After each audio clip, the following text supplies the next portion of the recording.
সবাই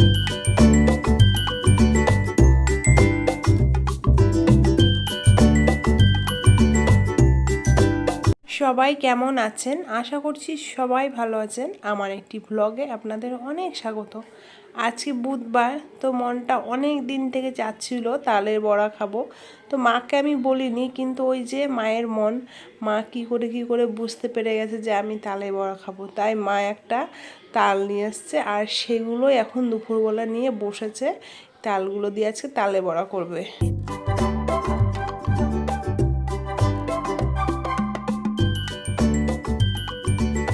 মা কি সুন্দরভাবে ছাড়াচ্ছিল, আর আমি দেখছিলাম একটা একটা করে কি সুন্দর আঁশগুলো ছাড়াচ্ছিল। বেশ ভালোই লাগছিল দেখতে।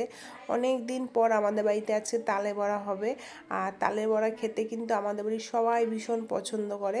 আর মা আগে একটা তালকে মানে এরকমভাবে ছাড়িয়ে গুড় দিয়ে তারপর নারকেল দিয়ে জাল দিত, সেটা আমার মায়ের ভীষণ পছন্দ, কিন্তু আমাদের ভালো লাগে না বলে মা সেটা এখন আর করে না। তালের বড়াটাই সবাই পছন্দ করে।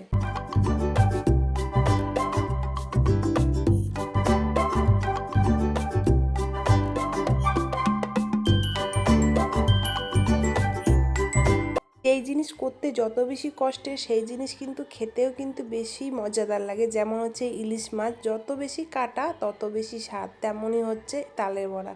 তো মা প্রথমে ছাড়ালো, তারপরে চিপে নিল, তারপরে এখন নারকেল কোড়াচ্ছে, তারপর চালের গুঁড়ো কিন্তু রেডি করেই রেখেছিল। তো সমস্ত কিছু মা আজকে নিজে হাতে একা হাতেই করেছিল।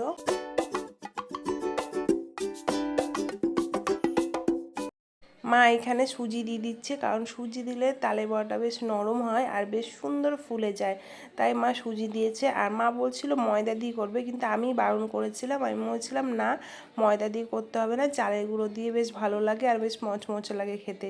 তাই মা চালের গুঁড়োটাই পরে অ্যাড করেছে। আর এদিকে দেখুন নারকেলগুলো কি সুন্দর দিয়ে দিচ্ছে।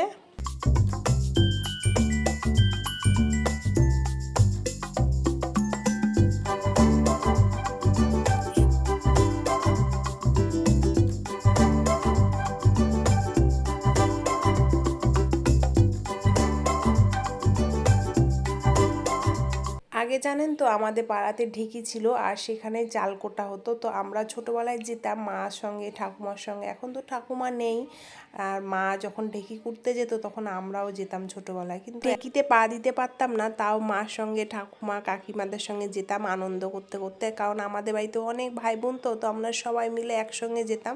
আর অনেক চাল কোটা হতো ঢেঁকিতে। এখন আর সেই ঢেঁকি নেই, এখন সব ঘরে ঘরে সব মিক্সি হয়ে গেছে, আর সেই মিক্সি দিয়ে এখন চাল কোটা হয়।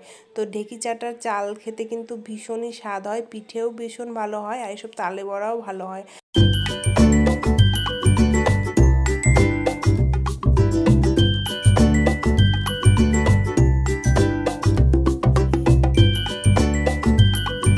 মা বৈকালবেলাতে সমস্ত কিছু রেডি করে ঢাকা দিয়ে রেখেছিল, আর এখন বাজে সন্ধ্যে 7টা, এখন বড়াগুলো ভেজে নিচ্ছে। কি সুন্দর দেখুন বড়াগুলো ভাজছিল, আমার তো বেশ ভালোই লাগছিল। আর বাবা ওইদিকে অপেক্ষা করছিল, আর আদিদেব আর দুর্গা, যে কখন বড়া ভাজা হবে। তো আজকে আমাদের বাড়িতে প্রথম বড়া ভাজা হলো।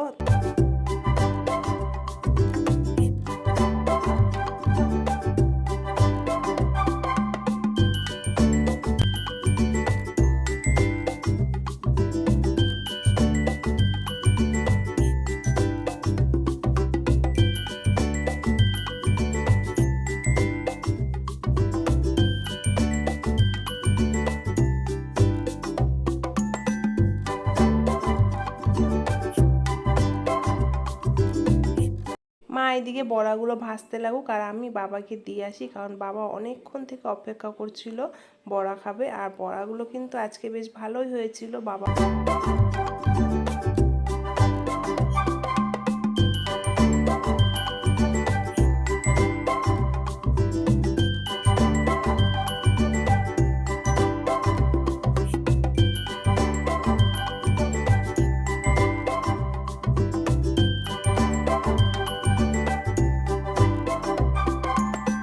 সবাইকে অনেক ধন্যবাদ আমার ভিডিওটি দেখার জন্য। আবারও কোনো অন্য ভিডিওতে আপনাদের সঙ্গে খুব তাড়াতাড়ি দেখা হতে চলেছে। আপনারা অনেক ভালো থাকবেন, সুস্থ থাকবেন।